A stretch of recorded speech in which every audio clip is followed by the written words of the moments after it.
My name's Lane, I'm a UN man from the Illawarra, and I work at the University of Wollongong, but I've mostly had experience working in the Aboriginal community, the local Illawarra Aboriginal community. Most of these slides today will be based around an Aboriginal organisation that a lady that I've worked with, Nadia's worked with as well, is Professor Kathleen Clapham. So this is a fair bit of her work, but I've been lucky enough to work closely with Kathy to do a presentation on this before at a conference, and also this is the technical side, so I'll go through the research report and the stuff like that I'm familiar with. But this organisation is a particular one called the Illawarra Crewmen Support Group. We've done a fair bit of work with them. Kathy's worked with them closely for quite a few years.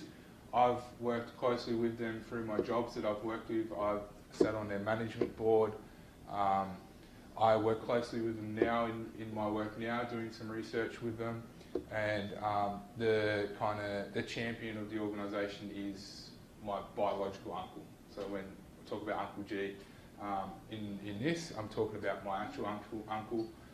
He's a man that's really laid the way for me in this stuff. So this men's group's had a big part in my life, the organisation. I've been a part of the group now since about year 10, since I was about 16 years old. And that's basically about how long as the group's been going. It's been running since 2003. And I spend a fair bit of time trying to build their capacity to continue those little, that succession plan for Aboriginal men in the community. So we put a fair bit of work into trying to work with the young blokes to come in, whether they're primary school age, high school age, to start that very early on. So regardless of whatever they do in life, if they find themselves in hot water or in trouble, this is an organisation that they know they can walk into, get a feed and support at any point in their life. So we've got people that are pushing 90 years old to 9 years old with complex issues, behavioural issues, or learning disabilities and all sorts of stuff going on. So this is about the Illawarra Crewmen Support Group, and I thought I'd touch on a little bit of what Summer said. So when she spoke about growing up in Newcastle, so growing up off country, it's an interesting concept, because for non-Aboriginal people that are trying to wrap their head around this thing being Aboriginal, and then there's all these people coming in and telling you we're all not the same, and then we just happen to know each other. So everyone that, most people that Nadia and Summer are going to invite in the room, they're going to know them fairly well, and they're going to be connected and have lots of other ties, and then it falls into those stereotypes, they're all related or they all know each other. And the fact is that we come from a minority group, so we band together. So I guess where I'm going with this is, when you guys sit in these lectures and these classes and you go, I don't know any Aboriginal people, I've never met one in my life, or I don't have any Aboriginal friends. I want to say that you're not alone, because in the Aboriginal community, most of their friends and their family and all the people that they know are Aboriginal. They're the same way. So most of their connections, they don't have many Aboriginal friends either. So you guys are a key component in this walking together to improve on these lifestyle choices. And those that come from culturally different backgrounds would know that happens also. Where I live in, I've lived in two communities. I've been lucky to live in two communities. I grew up out in Western New South Wales, out in Orange. So I grew up in Wiradjuri country as a young bloke. So I've got a kinship connection to there. So when you look at where you've come from culturally, that's your cultural connections as well, those towns, those places where you live. So I've got a kinship connection to there now, because those family groups, they accept me as an Aboriginal person. When I go out there, I'm part of their family. I'm not a traditional owner, I don't have any say, but I'm familiar with those family groups and they know who I am, and it's the same as going to my own grandfather. So, my best friend's dad, Pop, who's passed away, he's my grandfather. So when I go out there, I know that's the same country that I'm walking in, so I'm culturally connected to that area forever. And that's kind of what Summer was saying about traditionally how that would have worked in those lines and those ceremonies and those sharings, is those boundaries. We know we cross a river and we're going into another country, but we're continually connected. So it's a very tricky thing that I want to acknowledge. For those that were wrapping their brains, I just want to share a bit on it. So this is actually by a Wiradjuri bloke. He just happens to come from Orange as well. He lived in Orange, Glen Sutherland. So he's a Wiradjuri man, and he works for the police, but he's a fairly good artist. So we'll go through the research stuff first, and then if we get time, I prefer the informal stuff where we can talk and you can ask questions. So this is one of the community profiles that Kathy's worked through, basically to provide an evidence base for Aboriginal programs in the Illawarra. So we've used the Global Challenges Initiative at the University of Wollongong for this. It's multidisciplinary, it's community-based participatory action, so it means the people that we're working have a big stake in the work that we're doing. We're really guided. We're co-building, co-designing. You might have heard that kind of terminology, the co-designing kind of stuff. Is we're really led by what these community groups really want out of the research. And as I said before, documented particularly the Illawarra Recruitment Support Group is one of our focus points. So have you gone through some of the local demographics? Not really? Okay, cool. Just gives me a bit of a brief to where I focus in. So yeah, Illawarra has approximately 8,000 Aboriginal people, making up 2.8% of the total population. Is anyone surprised that there's 8,000 Aboriginal people in Illawarra? Have you ever thought about that number? 8,000 is a lot of people, isn't it? That's heaps. That's bigger than most towns in South Australia, Darwin's a state, Northern Territory, WA. They've all got tiny towns. So in Illawarra, we've got a bigger population than most towns, I'd say, across Australia. Yeah, it's a big area. Buried.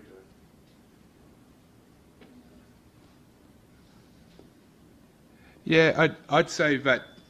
So that map there, the demographic would be Kiama, Shellharbour, Wollongong, LGA, and Kiama doesn't have many Aboriginal people. It does have an Aboriginal population. You can see the colours. See the colours. All right.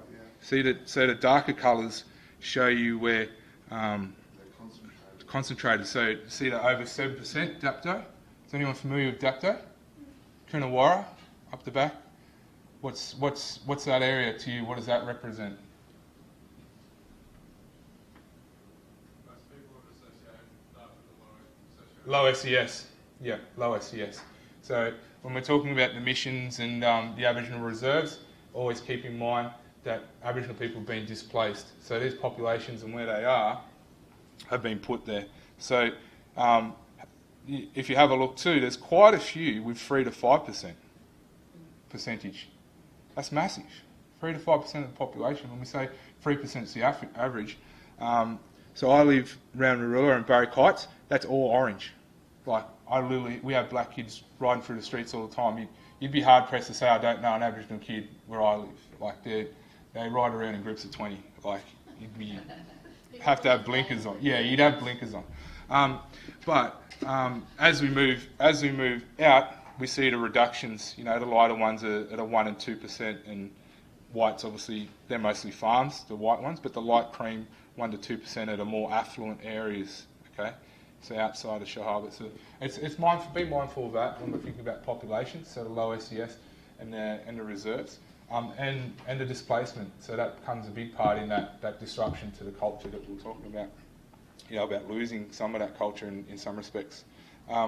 We're also mindful as well in the Illawarra, these are clusters of people. In some smaller suburbs, there's up to 12 to 14% Aboriginal people. So when you drill down to like Coonawarra and stuff like that, there's an even more concentration of those populations. And more importantly, most of them are young people.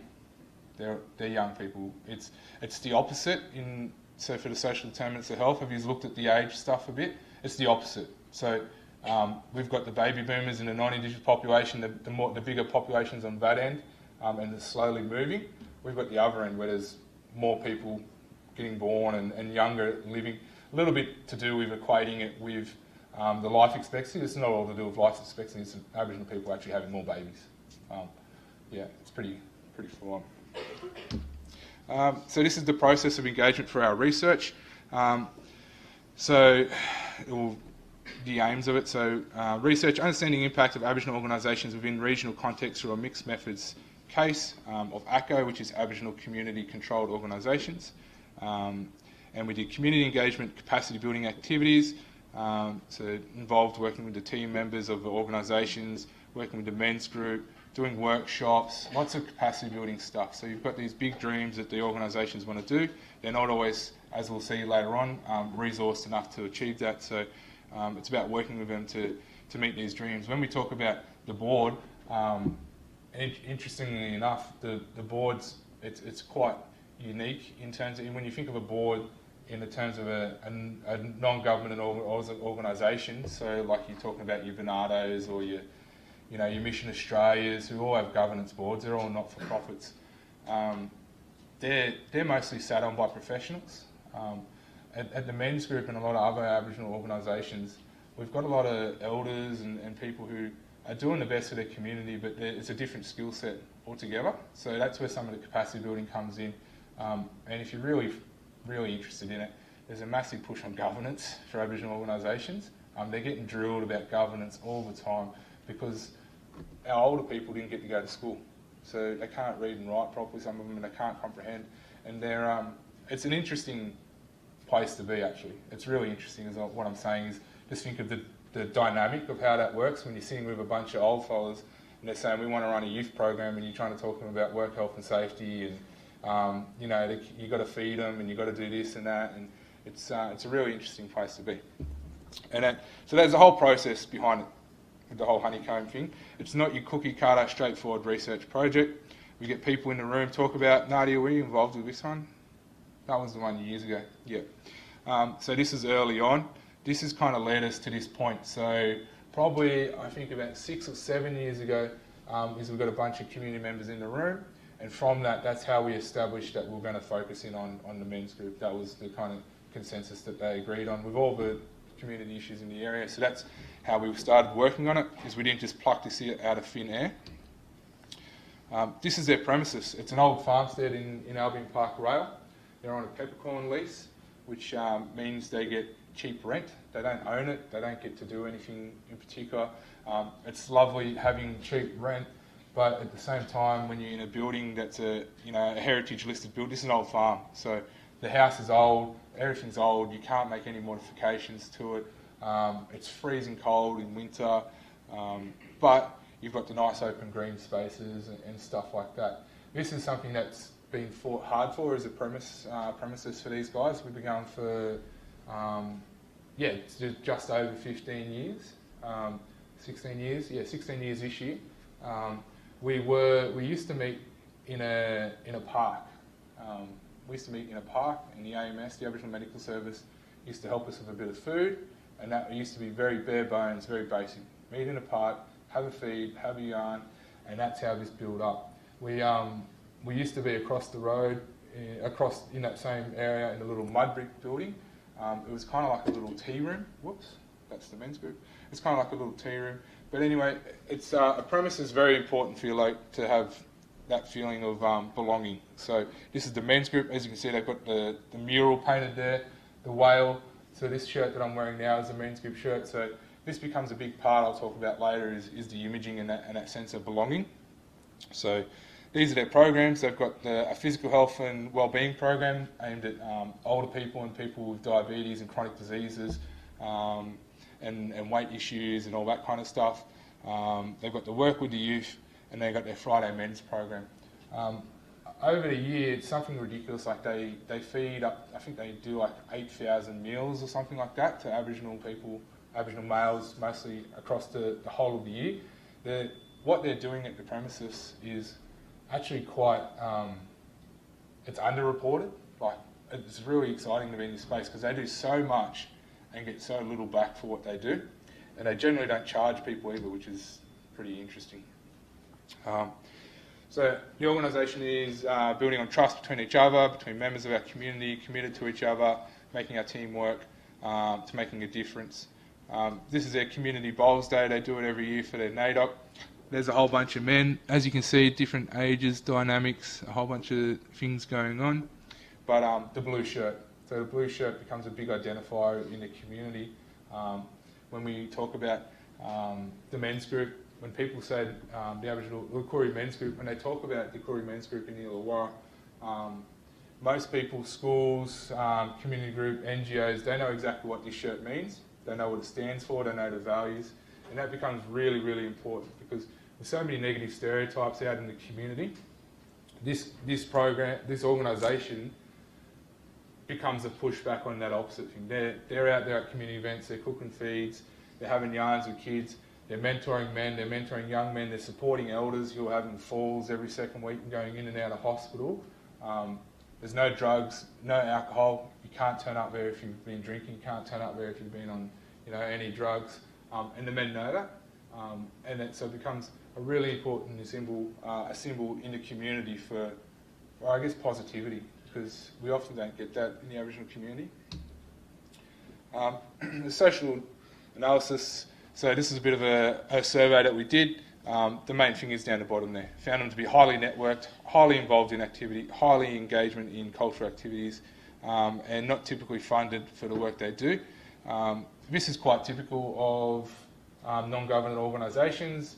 A lot of orgs work together, they have shared outcomes and stuff like that. But in particular, the men's group, for what they do, they're not funded for. That's the main one to really look at, is when we look at other organisations, and if you want to look at other organisations in the Illawarra, the amount of things they do that they're not funded to do is amazing compared to those who get funded to do things and what they do.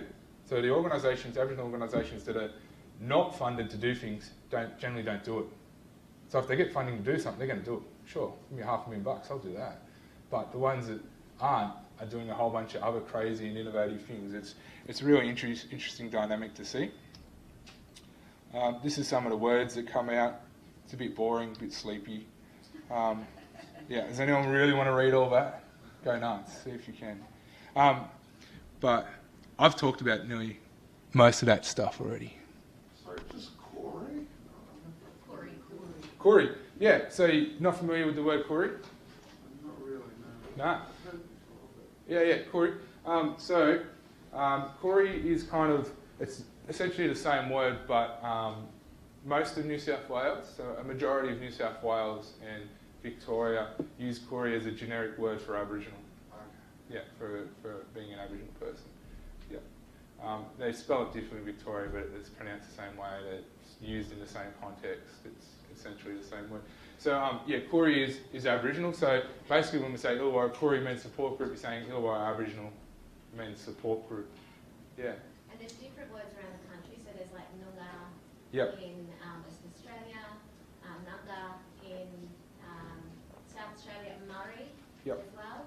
But if someone lives in New South Wales, it doesn't mean they're Koori. So if you call a Murray who's moved down here a Koori, they don't like it very much. Yeah, they'll say I'm a Murray. Yeah. Yeah.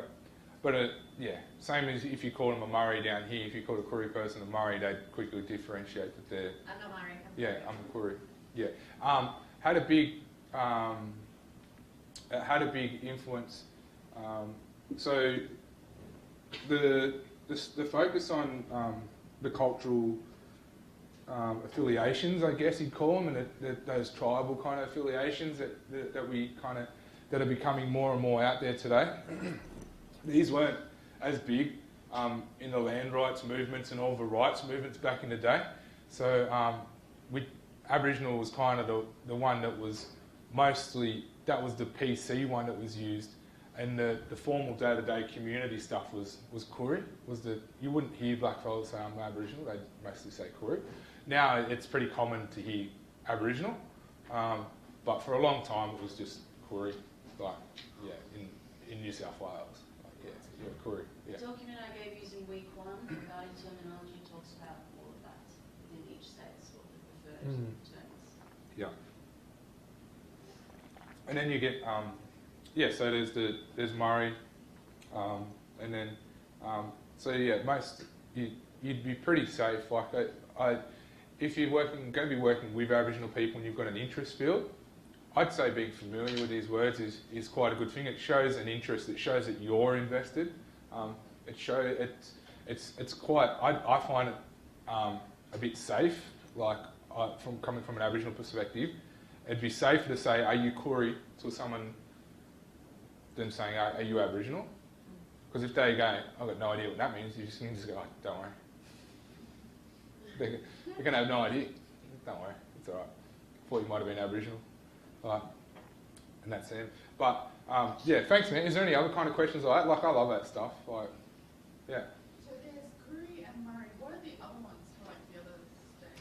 Oh well, you would. So Nyunga is a more tribal. It's a kinship group. So yeah, there is others. Nunga. Nunga's usually kids, but Nunga's South Australia. South Australia. Yes, Nunga's South Australia. So there's collective terms like that. Like Murray and Koori are the most kind of prevalent. Northern Territory, WA, they usually go nation groups. So they'll say Nyunga, Yamaji, Sloss, Broom, whatever that. Yaru, they'll identify that way because they're a lot bigger. They're also colonised a lot later. Yep. So when you have missions, That's where that collectiveness comes in the missions and that commonality. And it's almost like a safe term because there were more unsafe terms. It wasn't a good thing to be Aboriginal back in the day. So, like, yeah. Any more questions like that? I identify as Koori. Like I like Koori. I've grown up in Koori. I grew up in both communities that I lived in. Koori was the generic word that was used. Yeah, I think it's a pretty safe space. Ladies, yeah. I don't often use the word personally. I usually say I'm a Yordi or a woman now. Yeah. Yeah, but that's a new thing. Yeah. That's a new thing. So I'll say you and every time now. But it used to be Koori. As a generic thing. Signifies that you're something. Now, we like to... I think the main thing now is Aboriginal people are like walking away from this. So these are the Illawarra Koori Men's Support Group. So there's a cultural marker when they say that they're the Illawarra Koori Men's Support Group. It means they have an affinity with this blue shirt. Doesn't mean they're Yuan. Doesn't mean they're Darrell. So you've got communities within communities and cultures within cultures as well. So it's just, it's a good thing to be mindful of is how people do like to identify. But people like to identify as their cultural specific markers these days because that implies a lot more than just being Koori or just being Murray. And it's almost a protest as well, and it's almost a reclamation of culture. Yeah. Because culture was taken from us, or it was suppressed. So my grandmother grew up on a mission. She learned language when she was young, but then they weren't allowed to speak language on the mission. So when I actually started using the word, introduced myself as the Yordi woman, it's almost, in part, it identifies who I am, but it is a bit of a protest, basically, to say, fuck you, we're still here.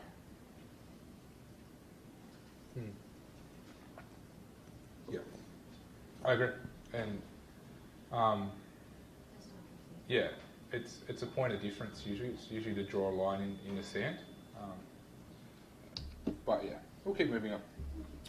Key outcome of this research illustrates a model of how a culturally effective community-controlled organisation can contribute to transforming lives of Aboriginal men, families and communities.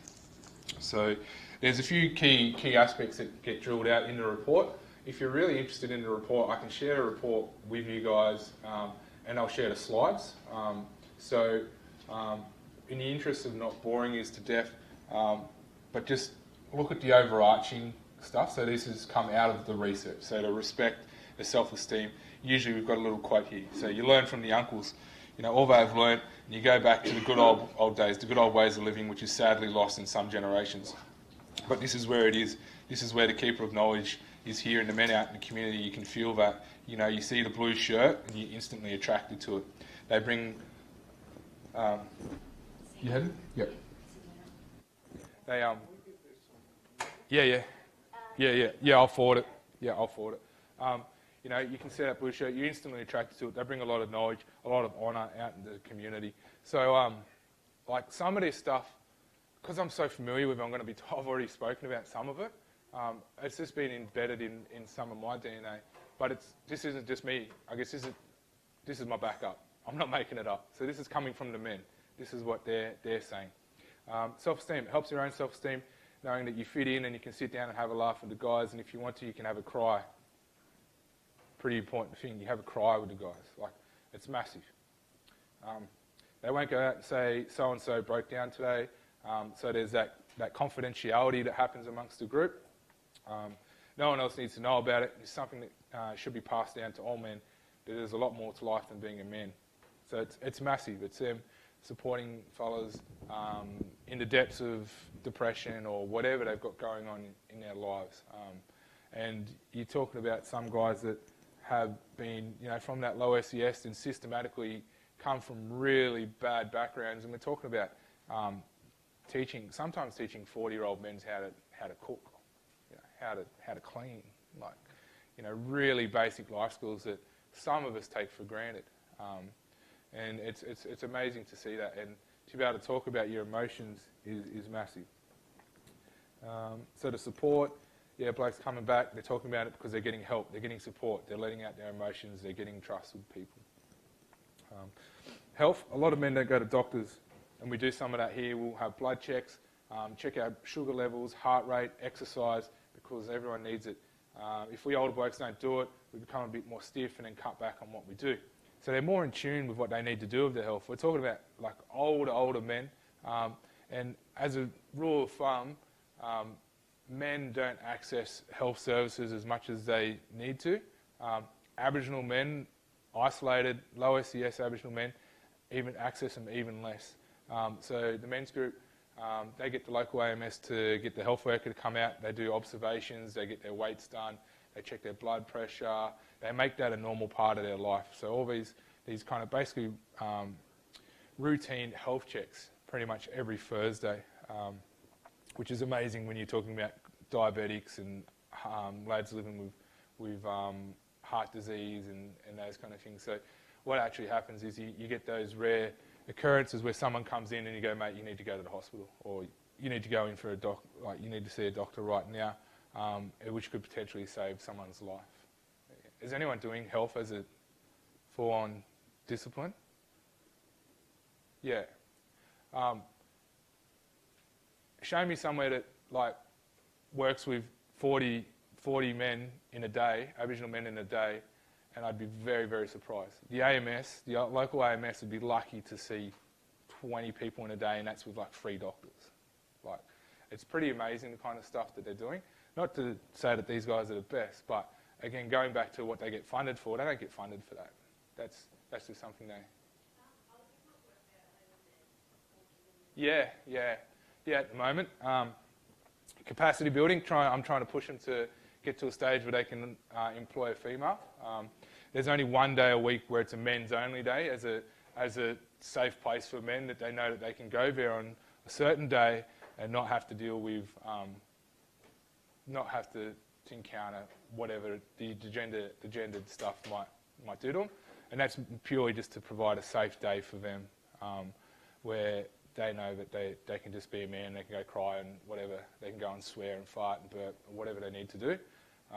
But yeah, at the moment, there's only men employed there. There's only 2 men employed there. There's a coordinator and there's a father's position. So not a lot of resourcing going on, but also too, I think that the future is that they have in the past capacity building tried to encourage the women to run their own women's groups and get their own organisations. There was a group called the Dubais, and we had some aunties really leading that. They were doing some great things. For whatever reason, it hasn't been able to get off the ground structurally. There's been a lot of local women that's tried to get it off the ground and put a lot of work into it. But I think, as a lot of you would be aware, is the way society is geared is women do most of the work anyway. Just as a society, they take the emotional labour, all the housework. Even though the men are working, it's proven. That's in statistics that that there's a different type of labour that women do to men, but it's not like they're not busy.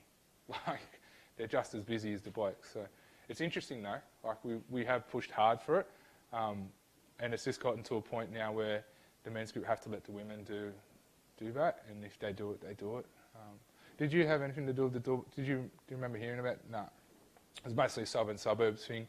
It was Auntie Pearl, it was Uncle G's wife, and a few others. But they got their shirts, they got pink shirts, and they had the model, like they had the model. It's hard work running an organisation with no funding though. Like, it took years to get this funding. It took a long time. The life skills, yeah. Probably I could do this without the presentation. Hey, Nadia. So this is some of the media stuff. Talking about the boys, already spoke about this, but different challenges for young boys growing up. Sometimes they lose their way, they give it, and it gives them a strength that is missing in our education system. Students get the opportunity to engage with local Aboriginal men and elders, and I think it's one of the things that we see as being really important for many of our clients who are homeless, and some of them are very disengaged from school and their family. The Career Men Support Group is actually an anchor for them. It's actually something that we can tap into to help reconnect with their family and their community. So with the men's group in that positive blue shirt, this becomes really important for our youth and our young people to see that there's positive role models out there. They're coming from low SES scenarios on average. Most of the Aboriginal children are coming from that, unfortunately. They're coming from single, separated families. Some of them, a lot of them, this is anecdotally, a lot of them without Aboriginal fathers in the scene, because their fathers are facing issues of that low SES, living in that lifestyle. And so often the young boys that we work with, these are the best role models, or the only Aboriginal role models that they have. I'm not saying that's the same for all the Aboriginal kids. I'm just saying that that's often been the case for us. And generally when we're working with schools, what we've found is they don't send us their easy kids. They don't send us their good kids. They send us their problem kids. They send the hard to work with kids. So I know there's lots of those good kids out there. I've worked with them. I was one of those kids. I've got kids that are those good Aboriginal kids. It's just these kids are the ones that, need that support. So it's super important to see that, and it comes out in the data. So Aboriginal community controlled organisations. This is a big part for you guys to start thinking about laterally. All right, men's group's just one organisation. These are the good parts to consider when we've got these. These is why they are good. So there needs to be strong, good, well-run, well-organised and well-funded grassroots and small Aboriginal community groups. Not just the big ones, because the big ones get lost in managerialism and they lose the capacity to impact people directly in the way a person needs to be impacted. So it's hard to cater to those individuals. So we've got this weird little dynamic here where you need your self-determination, you need your culturally appropriate programs, understanding the complex needs, having it accessible, the entry points to other services. It's a big web. It's very interesting, but big and lots of money doesn't necessarily mean successful from a community point of view. The bigger organisations in the area often cop the most flack from community for not doing what the community want them to do, which is quite a tricky scenario because they have to do what they have to do. And these are the 10 key elements of success that were found throughout the data. Leadership, that comes from the elders. In particular, like that without a doubt comes from Uncle G. If you're familiar with the men's group, it comes from him.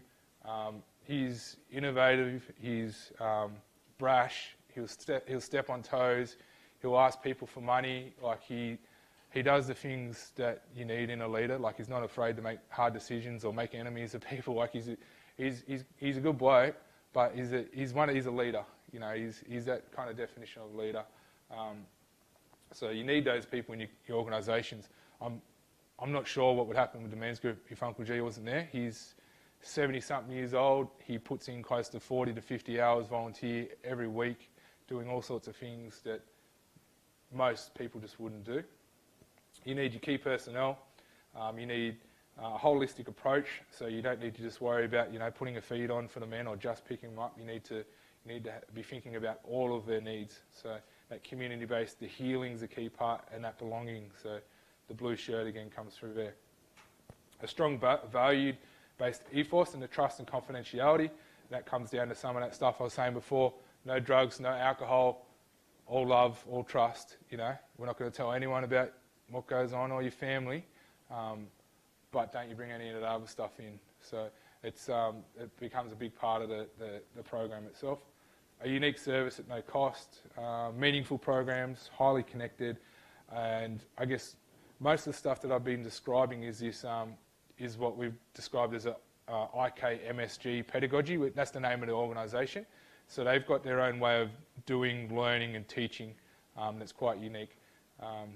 This is just a small report. It'd be interesting to do more research, but into the way of that, and maybe I will do that. But it's very interesting to see that, you know, the group's capacity, skills, and culture engaging and developing healing relationships with Aboriginal men, providing the opportunities with members to get immersed in it and to participate in it. So the best outcome for that is when we get men that rock up, say they've got troubles at home, we point them in the right direction. One of the guys is in community now. He's got a very high profile. He rode in on his bike one day, and super fit bloke, and it changed his life. He couldn't read and write. We linked him up with places to go and learn how to read and write. We linked him up with places that could get him a job, and now he's easily one of the most distinguishable people in the Illawarra, and he walked in as a broken man like 10 years ago. So it's really unique. Reconnecting men, that's that. Tick that. Educating young, we tick that. This is where we're heading now.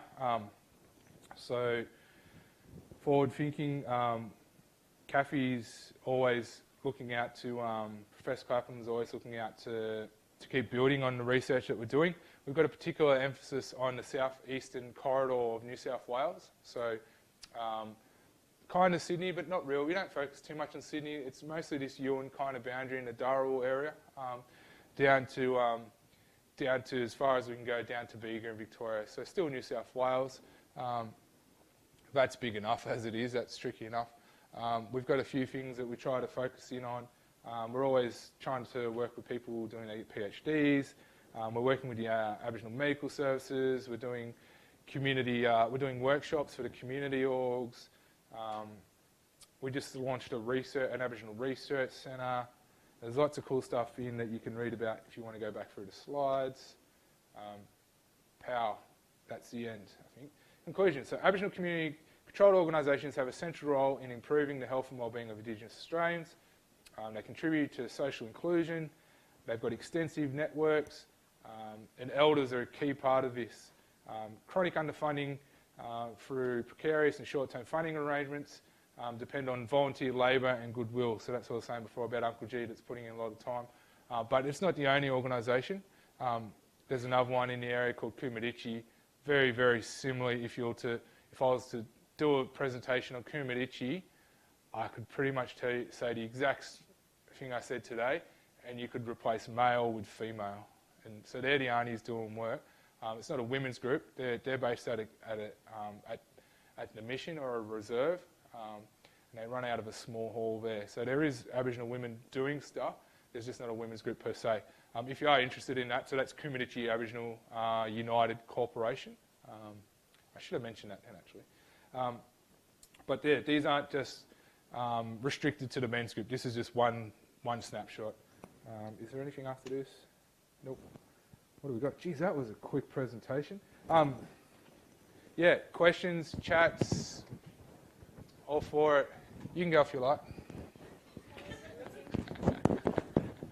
I got meetings too. Yeah, let's chat. What's up? Any questions? Yeah.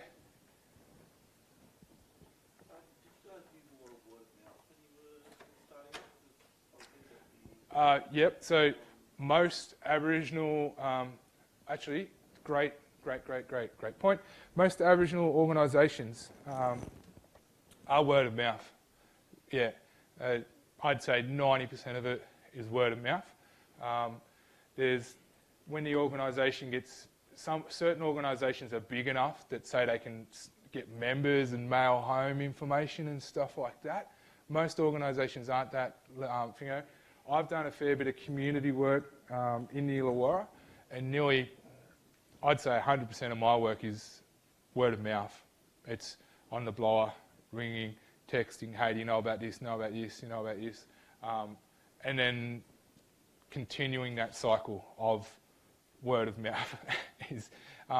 There's like yarning, we talk about it as there's a research method called yarning. Yarning becomes a big part of daily life in Aboriginal community. Like I feel like that's a research area. Do you want to do that one? But it's part of the fabric, and Summer before, it's part of her delivery method. You see how she's delivering the lecture? See the open-endedness to her delivery method? That's a yarning method. That's open. She's open for conversation. This is a two-way dialogue. Yarning's always open. It's always working between this and that one, or it's giving you information, and then if you're listening to that yarning framework, then you're carrying that on. So me and Nadia have a yarn, then that yarn could go to someone else. I don't even have to be part of in that. I don't have to be present for that yarn anymore for that yarn to keep moving on.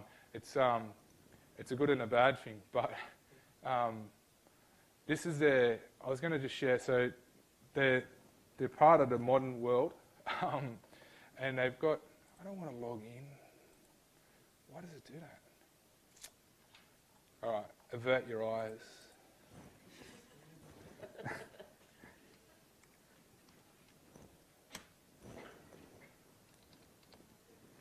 Seriously, something weird might pop up.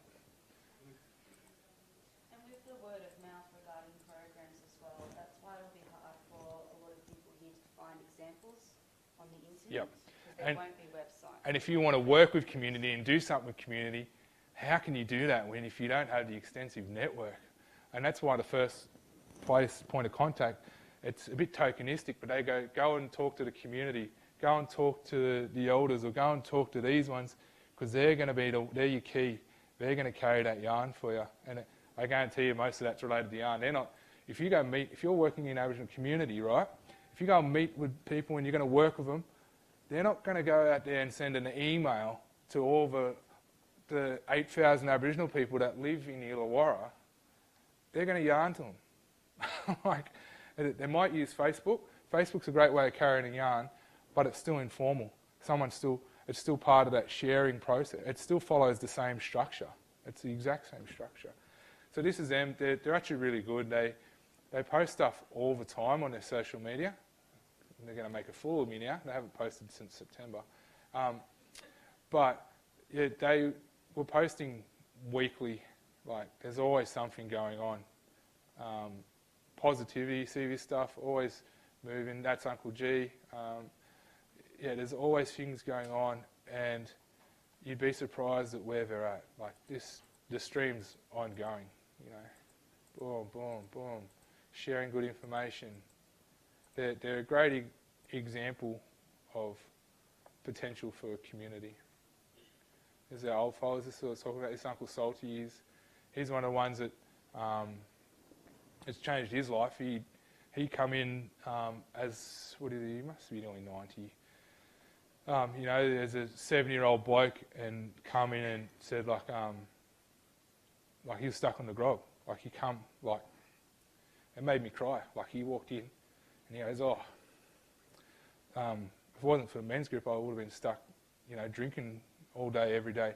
And I sat there because I like to drink, but I sat there and I was like, far out, man. This stuff doesn't go away. Here's a 70-year-old man saying I'm struggling with alcohol and it's nearly brought me under. And it's powerful stuff. And whether it's someone that's quit grog at 70 years old or at 30 years old, like that scared the crap out of me to think that I'd struggle with alcohol for another 60 years, 30 years. I'm not good at maths. 40 years. But yeah, I just thought I'd show that as a good example of how communities can not only yarn carry, but they can put out the good work that they do.